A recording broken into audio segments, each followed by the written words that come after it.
Hello students, welcome to ICT virtual classes. So class हम यहाँ पे डिस्कस कर रहे हैं अपना चैप्टर लाइफ प्रोसेसेस में हम बात कर रहे हैं न्यूट्रिशन के बारे में। और न्यूट्रिशन आप पढ़ रहे हैं प्लांट्स में। तो बेसिकली आप देख रहे हैं लाइफ प्रोसेसेस इन प्लांट्स, यानी कि जो प्लांट्स होते हैं उनमें कौन कौन सी लाइफ प्रोसेस होती है। और इसमें से एक प्रोसेस है न्यूट्रिशन। न्यूट्रिशन में आपने फोटोसिंथेसिस पढ़ा है और पोषण के अन्य तरीके हम यहाँ पे पढ़ रहे हैं। तो इसी टॉपिक को आगे हम यहाँ पे बढ़ाएंगे। तो आइए चलते हैं स्मार्ट बोर्ड की तरफ। देखो, हम बात कर रहे हैं यहाँ पर अपने चैप्टर के बारे में। तो लाइफ प्रोसेस का जो मीनिंग है, क्या आप जानते हैं? देखो, लाइफ प्रोसेस का मतलब है, जैसे कि हमने जब चैप्टर स्टार्ट किया था तब भी हमने बात की थी, इसका मतलब होता है जैव प्रक्रम। ठीक है, इसका मतलब क्या होता है? जैव प्रक्रम। जैव का मतलब होता है जीवन से, ठीक है, लाइफ से होता है। और प्रक्रम का मतलब आप समझते हैं प्रक्रिया, ठीक है, जैव प्रक्रम या जैव प्रक्रिया जो होती हैं। तो जीवन से संबंधित जो प्रक्रियाएं हैं उनको जैव प्रक्रम या लाइफ प्रोसेसेस हम कहते हैं। अब हम यहाँ पर बात कर रहे हैं किसके बारे में? प्लांट्स के बारे में। प्लांट्स में देख रहे हैं कि प्लांट्स में जो लाइफ प्रोसेस होती है, यानी कि पादपों में जो जैव प्रक्रम होते हैं वो कौन कौन से होते हैं। और उनमें से हमारा जो टॉपिक चल रहा है, उनमें से हमारा जो टॉपिक चल रहा है वो है यहाँ पे न्यूट्रिशन। न्यूट्रिशन को हमने पढ़ा है। तो यहाँ पर हम देखेंगे, जैसे कि अगर आपसे पूछा जाए कि बताओ कोई सजीव और निर्जीव है, उसमें आप अंतर कैसे बताएंगे? तो हमने कुछ प्रक्रियाएं देखी थी, जैसे कि हमने बोला था कि सभी जीव कोशिकाओं से बने होते हैं, सभी जीवों में पोषण की प्रक्रिया होती है, सभी जीवों में प्रजनन की प्रक्रिया होती है, सभी जो जीव होते हैं उनमें श्वसन की प्रक्रिया होती है। तो ऐसे ही बहुत सारी प्रक्रियाएं हमने पढ़ी थी, अगर आपको ध्यान होगा तो देखो, क्योंकि चैप्टर से कभी कभी आपसे ये भी तो पूछा जा सकता है कि जैव प्रक्रम क्या होते हैं, उदाहरण दीजिए। तो आपने कहा जैव प्रक्रम के जो सबसे पहला उदाहरण है पादपों में वो है न्यूट्रिशन, यानी कि पोषण, और हम पोषण के बारे में बात कर रहे हैं। चलो अब आगे चलते हैं यहाँ पर। और जो आपके प्रीवियस यहाँ पे टॉपिक हैं उनको आप लोग एक बार रिवाइज कर लेंगे।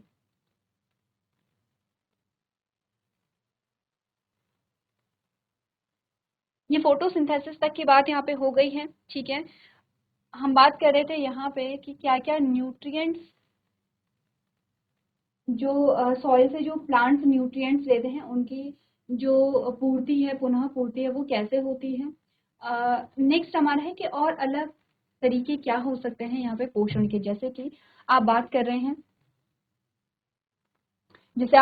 रहे हैं सिम्बायोटिक रिलेशनशिप या सहजीवी संबंध के बारे में। इसका एग्जाम्पल हमने बोला था एल्गी और जो फंगस है, यानी कि जो शैवाल और कवक है उसके बीच में।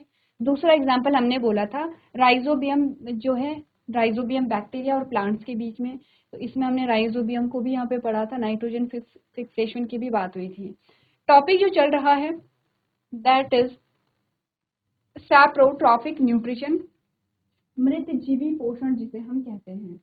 हमने कहा मृत जीवी पोषण का जो एग्जाम्पल है वो कवक है। और ये कवक के जो एग्जाम्पल्स है, जैसे हमने कहा मशरूम होते हैं, मशरूम जैसे दिखने वाले बहुत सारी अलग अलग संरचनाएं होती हैं। या चाहे वो फंगस जैसे ब्रेड मोल्ड वगैरह जो आपके खाने को खराब करता है, चाहे उसकी बात करें, चाहे हम ईस्ट की बात करें, ये सारे एग्जाम्पल हैं किसके? फंगस या कवक के। फंगस इंग्लिश में आप कहते हैं, कवक हिंदी में हम कहते हैं, ठीक है। तो आपने कहा कि इनमें जो पोषण होता है, प्रीवियस लेक्चर में हमने बात की थी कि ये जो फंगस होती है कहाँ पे पाई जाती है? सबसे पहले तो ये प्लांट जैसे दिखते हैं लेकिन प्लांट होते नहीं हैं। इनमें क्लोरोफिल नहीं होता है या हरित लवक नहीं होता है। क्योंकि हरित लवक नहीं होता है तो अपने भोजन का निर्माण नहीं कर सकते हैं, और इसीलिए ये सुपोषी नहीं होंगे, ये परपोषी होंगे। अब ये अपने भोजन के लिए किसी दूसरे पे निर्भर रहते हैं। किस पे निर्भर रहते हैं? जो यहाँ पे सड़े गले पदार्थ हैं या जो मृत जो चीजें हैं, जैसे कि आपने कहा सूखी लकड़ी हो गई है, पत्ते हो गए हैं, किसी जीव की डेड बॉडी हो गई है, इन सभी चीजों से ये अपना भोजन लेते हैं और वहीं पर ये ग्रो होते हैं। तो अगर हम यहाँ पर पढ़ें तो क्या हमने समझा? ये पोषण के अन्य तरीकों की बात कर रहे हैं। और स्वपोषी पोषण तो आपने देखा, लेकिन परपोषी पोषण की भी हम बात कर रहे हैं। परपोषी पोषण में सहजीवी संबंध आपने देखा। दूसरा है सैप्रोफिटिक न्यूट्रिशन, इसमें हमने पढ़ा the mode of nutrition in which organism take nutrients in solution form from dead and decaying matter is called a saprophytic nutrition. मतलब मृतजीवी पोषण क्या है? जिस प्रकार से जीव मृत और सड़ते हुए पदार्थों से पोषक तत्व घोल के रूप में ग्रहण करते हैं उसे मृतजीवी पोषण कहते हैं।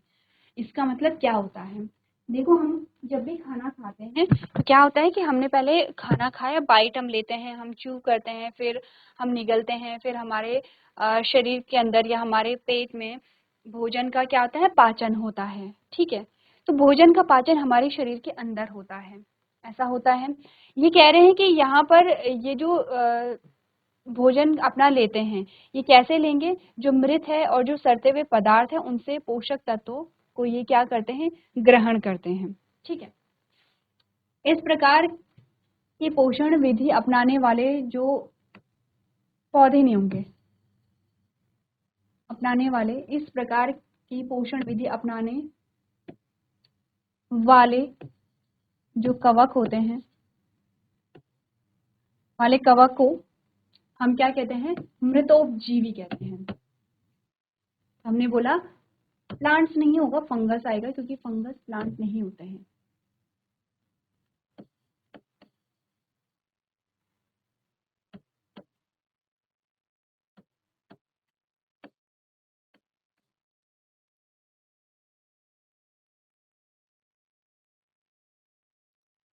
फंगस या fungi,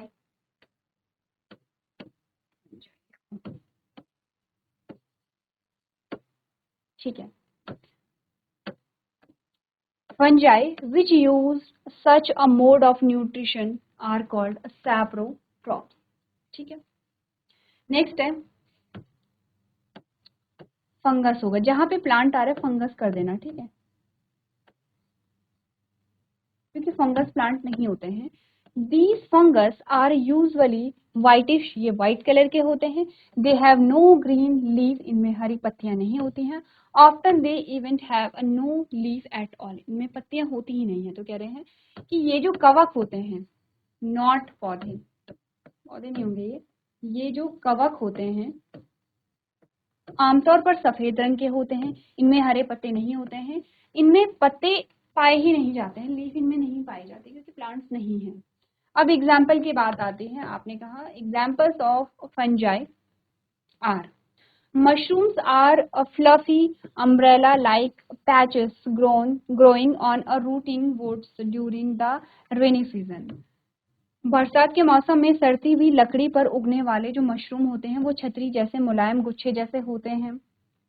bread mold are cotton like threads spread on the bread. आपने कहा जो ब्रेड मोल्ड है वो रुई जैसे धागे के होते हैं जो ब्रेड पे उग जाते हैं। जैसे ब्रेड है, आपने ब्रेड रखी हुई है या जैसे रोटी रखी हुई है और मॉइस्चर है, वहां पे नमी है, काफी दिन हो गए हैं, तो आप देखते हैं उसमें जैसे रुई जैसे बन जाते हैं। उससे आप देखते भी हैं कि रोटी जो है वो खराब हो जाती है, कलर जो है वो चेंज हो जाता है, स्मेल आने लगती है। तो वो जो रुई जैसी संरचना है उसको ब्रेड मोल्ड कहते हैं। ये भी एक प्रकार का क्या होता है? कवक होता है। तो अब आपको समझ में आया मृतजीवी या मृतोपजीवी पोषण किसमें होता है और मृतोपजीवी क्या होते हैं। मृतोपजीवी कौन होते हैं? कवक होते हैं। चलो, इसको पढ़ना है और डायग्राम भी बना लेंगे कि कैसे इनकी संरचना होती है, एग्जाम्पल्स भी आपको नोट करने हैं।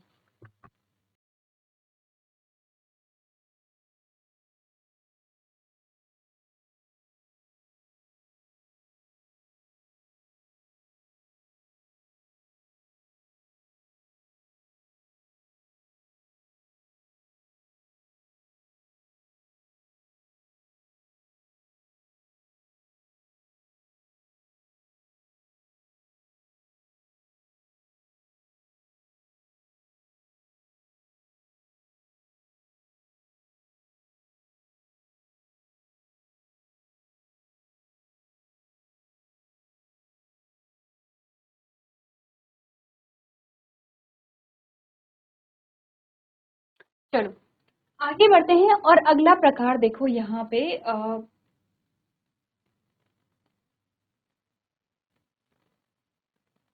परपोषी पोषण का। ठीक है,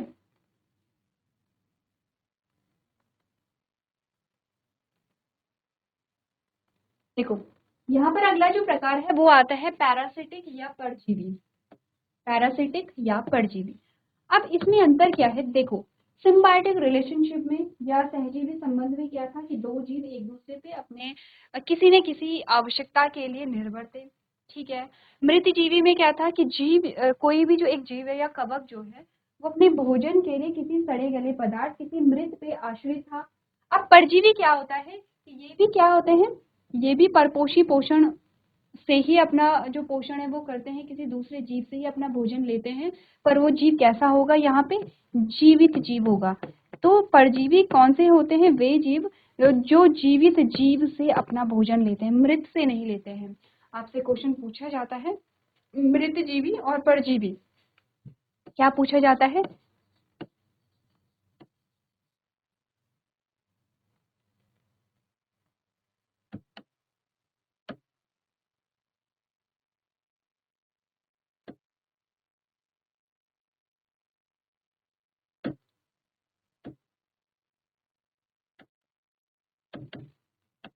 चलो यहीं पे करते हैं, मृत जीवी व परजीवी में अंतर बताइए। तो अंतर ये है कि मृतजीवी अपना भोजन मृत से लेते हैं, जो सड़ा गला पदार्थ है वो मृत तो होगा, सूखी लकड़ी है मतलब वो उस प्लांट की, उस पेड़ की डेथ हो गई है, पत्ते हैं मतलब वो पत्ते जीवित नहीं है, ठीक है, कोई डेड बॉडी है मतलब कि वो जो एनिमल है, वो जो जीव है उसकी डेथ हो गई है। परजीवी क्या होता है, जीवित जीव से अपना भोजन लेगा, यही इनके बीच में मेजर डिफरेंस होता है, ठीक है, पूछा जाता है तो ध्यान रखना। अब देखो पैरासिटिक क्या होते हैं, आप एक इमेज देख रहे होंगे, यहाँ पर एक पेड़ है, ठीक है, और ये जो आपको ये वाले देखो, ये वाले स्ट्रक्चर हैं, ये आपको जो ग्रीन कलर के ये वाला जो पोर्शन है, ये जो ग्रीन कलर का है या ये है, ये आपको क्लियरली दिख रहे हैं, ये हरी पत्तियां हैं। या जैसे नीचे ये देखो, ये वाला पोर्शन जो है या यहाँ पे ये जो पोर्शन है, ये पेड़ की अपनी पत्तियां हैं, ग्रीन जो लीफ है वो पाई जा रही हैं। इसके अलावा यहाँ पर ये जो है, ये जो येलो पोर्शन है जिसमें आपको क्लियरली दिख रहा है कि कुछ धागे धागे से हैं, कुछ येलो कलर के, ये जो येलो कलर के थ्रेड लाइक स्ट्रक्चर हैं या धागे नुमा संरचना है, ये पेड़ का भाग नहीं है, ये पेड़ की पत्तियां नहीं है, बल्कि ये क्या है, ये एक बेल जैसी संरचना है जो पूरे पेड़ पे जाल जैसी बिछी हुई है। अब मैं इन सबको हटा दूं, अब देखो ध्यान से देखो, आपको देखना है ये वाला पोर्शन जो येलो कलर का आपको दिखाई दे रहा है, ये वाला जो येलो कलर का आपको दिखाई दे रहा है।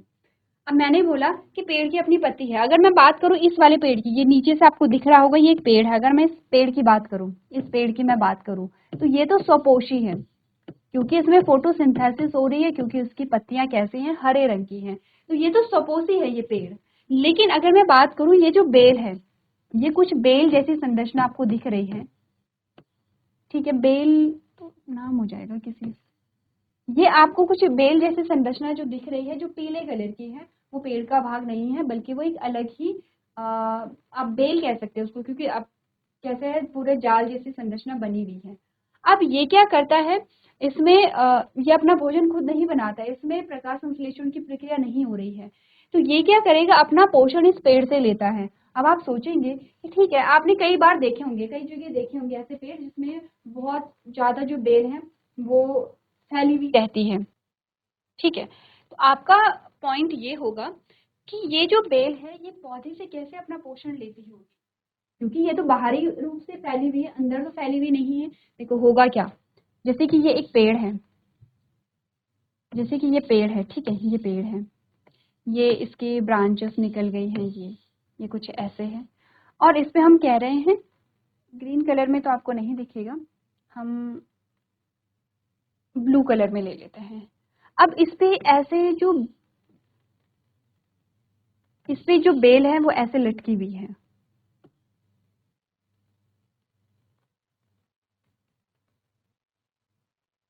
ठीक है, ऐसे बेल जो है वो इस पे लटकी हुई है। अब ये बेल क्या करती है, यहाँ पर छोटे स्पाइन जैसे स्ट्रक्चर जो है, कांटेनुमा संरचना, वो ऐसे निकलते हैं और पेड़ के अंदर ऐसे धंस जाते हैं, जैसे यहाँ से निकल रहे हैं और पेड़ के अंदर धंस गए हैं। अब ये क्या करेंगे, जो फूड मटेरियल है वो एब्जॉर्ब करेंगे, देखो जस्ट इमेजिन कि पेड़ है, पेड़ पे बेल लगी हुई है। अब बेल में छोटी छोटी कांटेनुमा संरचनाएं होती हैं जो पेड़ की तने या शाखाओं से होते हुए पेड़ के अंदर जाती हैं, बहुत दूर तक, बहुत ज्यादा, ऐसे नहीं कि बहुत गहराई तक जाएंगे, हल्का सा भी अगर पेड़ के अंदर जा रही हैं तो वो क्या कर सकती हैं, अवशोषित कर सकती हैं, एब्जॉर्ब कर सकती हैं या सोख सकती हैं पोषक तत्वों को। तो इस प्रकार से ये क्या करती है, पेड़ से अपना पोषण ले रहे हैं। ये क्या होते हैं, परजीवी हैं ये, क्योंकि ये अपना भोजन तो स्वयं बना नहीं रहे हैं, ये पेड़ से अपना पोषण ले रहे हैं। और पेड़ क्या है, एक जीवित है, लिविंग है। यहाँ पे ग्रीन प्लांट्स, आप ग्रीन प्लांट अगर आप देख रहे हैं, एक पेड़ आप देख रहे हैं जो हरा भरा है, मतलब वो जीवित है। अब ये बेल क्या कर रही है, ये बेल यहाँ पर जो पेड़ है, पेड़ से अपने पोषण के लिए पोषक तत्व ले रही है। और इस प्रकार का जो पोषण है वो पैरासिटिक न्यूट्रिशन या परजीवी प्रकार का पोषण कहलाता है। ठीक है, बस यही चीज हमें पढ़नी है।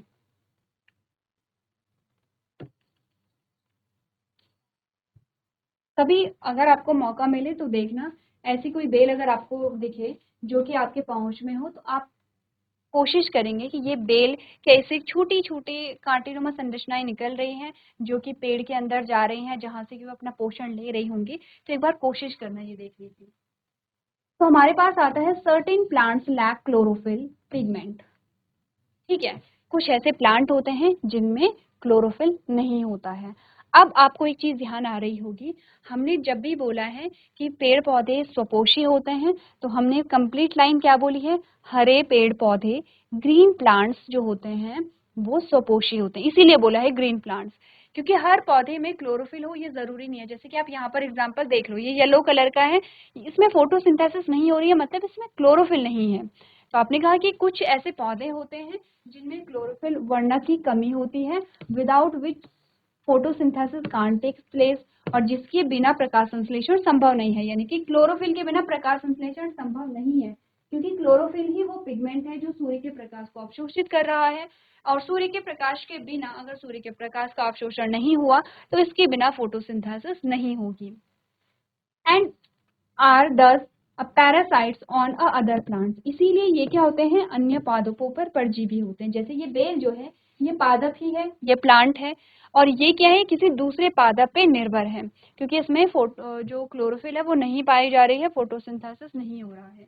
These plants obtain the food prepared by other organism. Example are Cuscuta, Dodder and Rafflesia, etc. ये जो एग्जाम्पल आपके पास आ रखा है, इसका एग्जाम्पल है कसकटा। क्या है ये, कसकटा। ये जो आपको येलो कलर की या पीली जो आपको बेल जैसी दिखाई दे रही है, जो जाल जैसा आपको दिखाई दे रहा है, कसकटा, इसका एग्जाम्पल है कसकटा। एग्जाम्पल याद रखना, पूछे जाते हैं। सहजीवी संबंध या सिम्बायोटिक रिलेशनशिप में क्या एग्जाम्पल था, एल्गी और फंजाई, यानी कि शैवाल और कवक। दूसरा एग्जाम्पल इसी का, राइजोबियम बैक्टीरिया और लेग्यूमिनस प्लांट। अगर मैं बात करूं यहाँ पे मृतजीवी या मृतोपजीवी की, उसका एग्जाम्पल है कवक। अगर मैं बात करूं पैरासिटिक न्यूट्रिशन की, इसका एग्जाम्पल है कसकटा। ठीक है, चलो नोट करो, एग्जाम्पल भी नोट करना है। ये नीचे जो है आपका हिंदी में है, ये डब किया है, तो इसमें बस ये आपको बता रखा है कि ये पौधे अन्य जीवों द्वारा तैयार किया गया भोजन प्राप्त करते हैं। उदाहरण के लिए इसका उदाहरण है कसकटा। ठीक है, चलो नोट करो।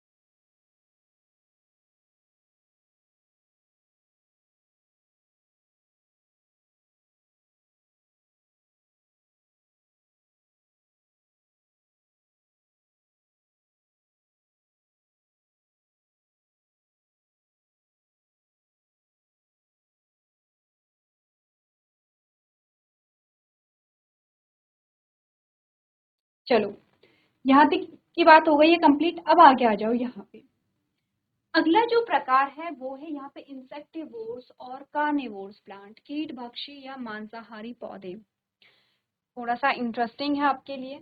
नई चीज भी होगी, शायद से आप पहली बार सुन रहे होंगे, या हो सकता है किसी बच्चे ने वीडियो में देखा होगा या सुना होगा कि कुछ पौधे ऐसे भी होते हैं जो कीटों का भक्षण करते हैं, कीटों को खाते हैं, यानी हम उन्हें मांसाहारी कह सकते हैं।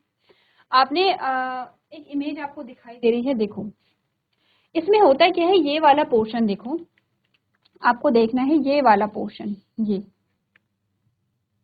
ये वाला पोर्शन देखो।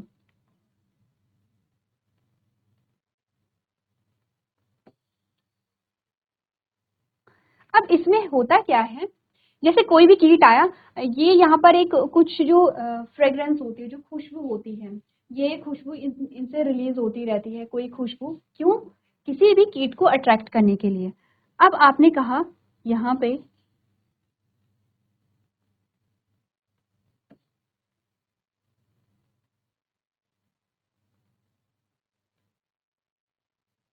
कोई कीट आया, विजिबल नहीं है,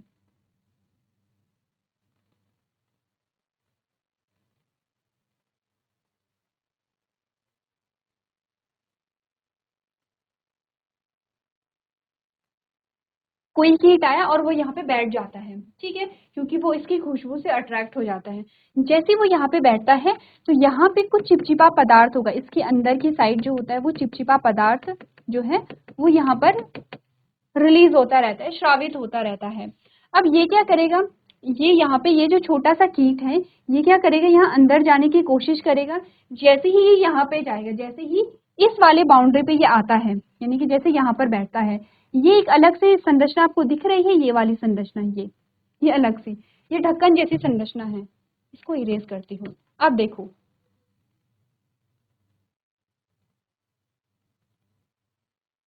अब देखो ये वाली जो संरचना है, ये कुछ ढक्कन जैसी संरचना आपको दिखाई दे रही होगी। तो जैसे ही कीट इस बाउंड्री पे आएगा, कौन सी बाउंड्री पे, इस वाली बाउंड्री पे आएगा, वैसे ही क्या होता है कि एकदम से ढक्कन बंद हो जाता है और कीट जो है वो अंदर ही फंस जाएगा।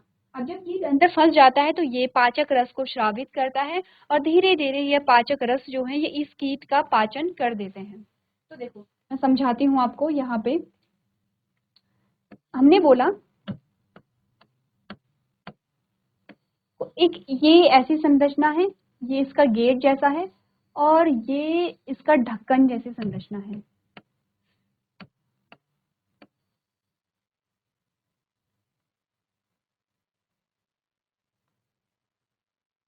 ये ठीक है, ये कुछ ऐसी संरचना है, देखो। अब यहाँ पे कुछ पाचक, यहाँ पे एक चिपचिपा पदार्थ जो है वो श्रावित होता रहता है अंदर की ओर, यहाँ पे भी जो चिपचिपा पदार्थ है वो श्रावित होता रहता है।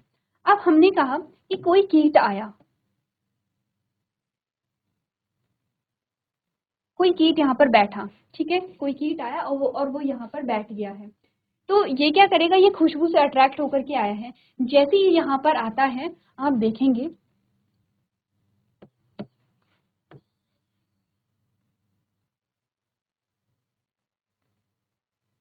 ये ढक्कन बंद हो गया ऐसे। ये ढक्कन जब बंद हो गया है तो ये जो कीट है ये अंदर ही ट्रैप हो गया।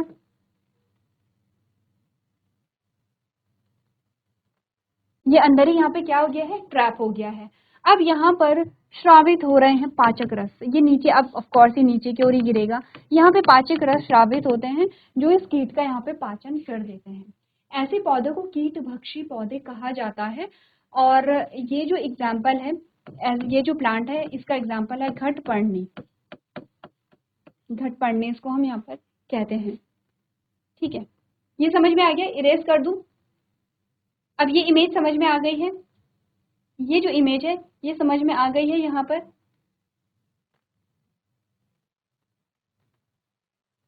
चलो, अब आप एक और चीज ध्यान से देख रहे होंगे, अगर आपने ध्यान से चैप्टर को पढ़ा है और अगर आपके माइंड में ये क्वेश्चन आए हैं तो इसका मतलब आप बहुत अच्छी तरीके से पढ़ रहे हैं, आपको चीजें समझ में भी आ रही हैं और इसका मतलब कि आप एक्टिव हैं, पंचुअल हैं, ठीक है। क्वेश्चन ये आया होगा कि आपको ये लीफ दिख रही है, कैसी लीफ है, ये ग्रीन लीफ है। ग्रीन लीफ का मतलब है कि इस पत्ती में ये हरा रंग किसकी वजह से, क्लोरोफिल की वजह से है। अगर इसमें क्लोरोफिल है तो क्या इसमें फोटोसिंथेसिस हो रही होगी? फिर आप कहेंगे अगर फोटोसिंथेसिस हो रही होती तो कीटों का भक्षण क्यों करता है ये? देखो, पहली बात तो ये कि इसमें फोटोसिंथेसिस होती है।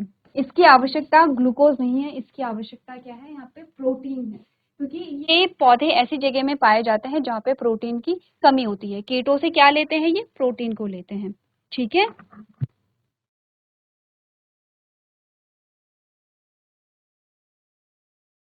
तो क्लास हम बात कर रहे हैं यहाँ पर परपोषी पोषण के प्रकार की, जिसमें हम कीटभक्षी पौधों के बारे में बात कर रहे हैं। एक बार आप लोग घर से पढ़ के लेकर के आएंगे, थोड़ा सर्च भी आप कर सकते हैं कैसे ये प्लांट्स होते हैं। उसमें छोटी छोटी वीडियोस भी होती है जिसमें दिखाते हैं कि इंसेक्ट को कैसे ट्रैप यहाँ पे किया जाता है। तो इसी प्रकार से आज का सेशन हमारा कंप्लीट होता है। आज के सेशन में हम इतना ही करेंगे। अभी तक क्लास में बने रहने के लिए आपका धन्यवाद।